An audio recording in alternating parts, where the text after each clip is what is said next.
وزیر اطلاعات عطا اللہ تارڑ نے آگاہ کیا ہے کہ پاک فوج نے 48 گھنٹے کی جنگ بندی کے دوران افغان سرزمین سے خوارج کے حملے ناکام بناتے ہوئے جوابی کارروائیوں میں 100 سے زائد دہشت گرد مار ڈالے۔ شمالی اور جنوبی وزیرستان میں بھی گل بہادر گروہ کے ٹھکانوں پر آپریشنز میں 60 سے 70 دہشت گردوں کو ہلاک کیا۔ ادھر سیکیورٹی فورسز نے بنو میں آپریشن کر کے فتنہ الخوارج کے طارق کچھی گروپ کے سرغنہ طارق کچھی سمیت 2 دہشت گردوں کو ٹھکانے لگا دیا۔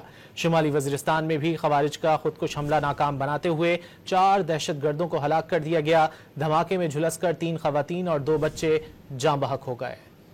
سیکیورٹی فورسز نے بھارتی پراکسی فتنہ الخوارج پر پاک سرزمین تنگ کر دی۔ وزیر اطلاعات عطا تارڑ نے سوشل میڈیا پر جاری بیان میں بتایا کہ 48 گھنٹے کی جنگ بندی کے دوران افغان سرزمین سے ہونے والے خوارج کے حملے پاک فوج نے ناکام بنا دیے اور جوابی کارروائیوں میں 100 سے زائد دہشت گردوں کو ہلاک کر دیا۔ شمالی اور جنوبی وزیرستان کے سرحدی علاقوں میں بھی گل بہادر گروپ کے مصدقہ ٹھکانوں کے خلاف آپریشن کیے گئے، جن میں 60 سے 70 دہشت گرد مارے گئے۔ عطا تارڑ نے بتایا کہ گل بہادر گروپ کے دہشت گردوں نے شمالی وزیرستان میں گاڑی کے ذریعے خودکش دھماکہ کیا تھا، جس میں 1 فوجی اور متعدد شہری شہید اور کئی زخمی ہو گئے تھے۔ عطا تارڑ نے واضح کیا کہ پاکستان نے کسی شہری آبادی کو نشانہ نہیں بنایا۔ پاکستان افغان سرزمین سے جاری بھارتی زیر سرپرستی دہشت گردوں کا مسئلہ مذاکرات سے حل کرنا چاہتا ہے، لیکن افغان سرزمین سے حملہ کرنے والے دہشت گردوں کو کسی صورت نہیں بخشا جائے گا۔ سیکیورٹی ذرائع کے مطابق شمالی وزیرستان میں کھادی پوسٹ پر فتنہ الخوارج کے دہشت گردوں کی بزدلانہ خودکش حملے کی کوشش سیکیورٹی فورسز نے ناکام بنا دی